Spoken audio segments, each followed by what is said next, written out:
जादुई दरवाजे से गुजरने के बाद अहमद और ज़ैनब हैरत अंगेज दुनिया में दाखिल हो चुके थे। सामने खड़े सफेद दाढ़ी वाले बोने ने अपना तारुफ करवाया, मेरा नाम जिनवर है और मैं इस जादुई जंगल का मुहाफिज हूँ। अगर तुम वाकई बहादुर हो तो तुम्हें एक आजमाइश से गुजरना हो। कैसी आजमाइश? अहमद ने पूछा। जिनवर ने जादुई असा घुमाया और जमीन पर एक कदीम नक्शा नमूदार हुआ। तुम्हें चमकते हुए नीलम पत्थर को ढूंढना होगा जो इस जंगल की ताकत का राज है।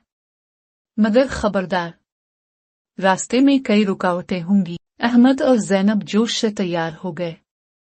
वो नक्शे के मुताबिक सफर पर निकले और कुछ देर बाद एक गहरी वादी तक पहुंचे जहां एक पुल था, मगर वो आधा टूटा हुआ था। अब हम क्या करें?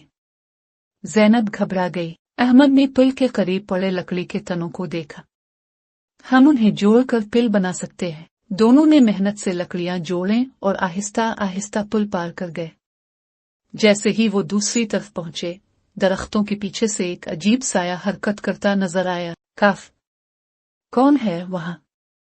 ज़ैनब ने हल्की आवाज में कहा। अचानक एक खौफनाक गरजदार आवाज आई, जो भी नीलम पत्थर के करीब आएगा उसे मुझसे गुजरना होगा। क्या अहमद और ज़ैनब इस खतरे का सामना कर सकेंगे?